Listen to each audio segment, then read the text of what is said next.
We want to turn now to the race for the White House. New data revealed by the Washington Post is highlighting potentially illegal activity by Donald Trump's charitable foundation. The records show that Trump used his charity's money to, and among other things, settle legal problems for his for-profit businesses and make personal purchases. The Trump campaign responded with a statement saying that the Post, in part, and I quote, has gotten their facts wrong, adding that, and I quote, Mr. Trump is generous both with his money and with his time. Meanwhile, just hours after that, the Washington Post report surfaced that the GOP nominee boasted about using other people's money in dealings throughout his business career while discussing the refugee crisis in Syria last night in Charlotte.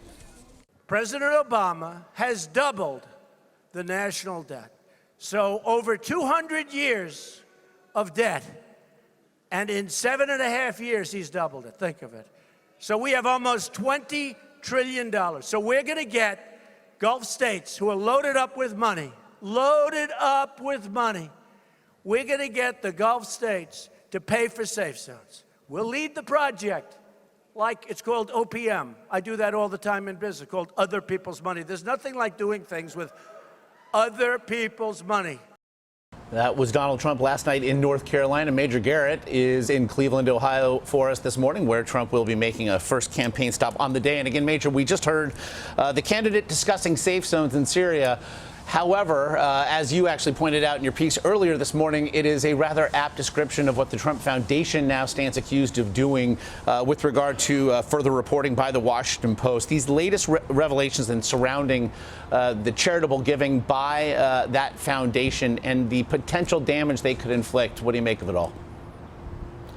All right, here's what we know. There are federal and state laws that prohibit charitable foundations from using money, whether it's provided by the benefactor of the charity whom it's named after. In this case, it might be Donald Trump or other donors. You can't use that money to do things for the charity's personal benefit or gain of its benefactor, or for the business interests of that person behind the charity. And in recent years, the Donald J. Trump Foundation has done precisely that. More than $250,000 spent on things that give Donald Trump personal gain or deal with lawsuits filed against his for-profit businesses. Now, this is not a matter of disagreement. The checks are there. They are filed with the IRS because this foundation, like every nonprofit foundation, has to submit its tax returns on an annual basis. And you can see the checks, you can find out what they're for, and therefore lawsuits brought against Trump's for-profit businesses. Now, the Trump campaign says, in some cases, the lawsuits were settled through charitable donations. That's true, but it doesn't make them any less problematic from a legal point of view. So all of this is true. All of this is part of an emerging pattern of conduct within this charity that take Trump up to the edge of what's legal, and in some cases beyond that. And that's why the New York Attorney General, Eric Schneiderman, a Democrat, a Clinton endorser, is opening an inquiry into the conduct of Trump's foundation. It has already paid Josh one fine to the Internal Revenue Service for making a donation to a political group supportive of Florida Republican Attorney General Pam Bondi. That was not permissible. The charity acknowledged that and paid a fine for it. So these issues have cropped up before, and they have certainly cropped up in very great detail again. Yeah, yet again. I also want to turn to another piece of sound from the candidate. He uttered it last night, again, in North Carolina. Here he is talking about African-American communities in the United States. I want to take a look and listen, get your thoughts on the other side. We're going to rebuild our inner cities because our African-American communities are absolutely in the worst shape that they've ever been in before, ever, ever, ever. You take a look at the inner cities, you get no education, you get no jobs, you get shot walking down the street. Again, Major, we should note Donald Trump making those statements in what was once a slave state. Now, over the weekend, President Obama said while there are still challenges, Trump, and I quote the president here, missed that whole civics lesson about slavery and Jim Crow. It is a statement that is really unsupportable by most any measure. But what do you make of the rhetoric here?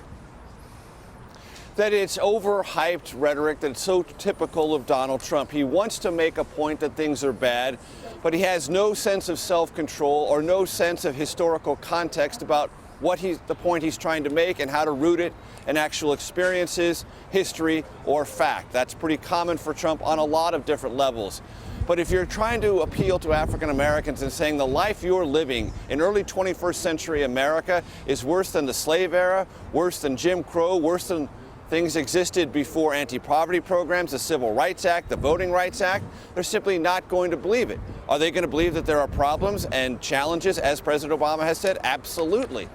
But to describe life in America now as worse than it was in the deepest, darkest, and most problematic aspects of American history, slavery, Jim Crow, the pre-civil rights era, has no basis in fact, no basis in reality, and by its very nature, undercuts the point you're trying to make.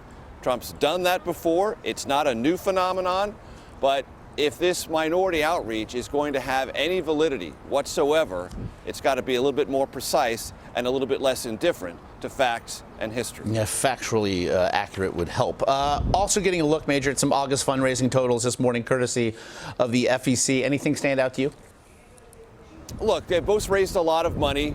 Hillary Clinton has spent a lot more money on television ads than Trump has more cash on hand, but she's burning it faster than Trump, has a larger staff.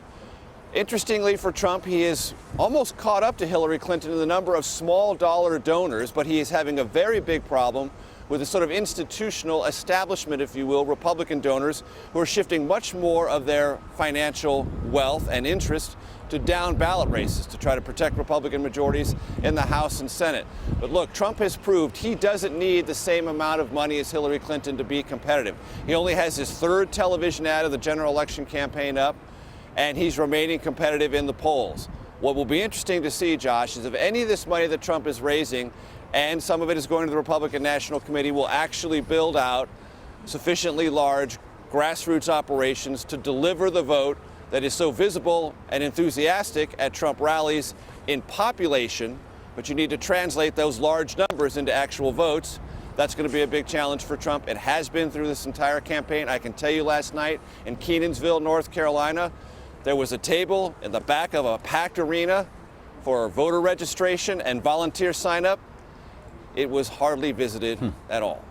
I'm going to get you out of here on this one, Major. It's something I've asked you about before, just wondering if perhaps the answer is any different today. With regard to debate prep, is there any happening, and what can you tell us about it? It's probably happening on the fly, which is Trump's sort of way.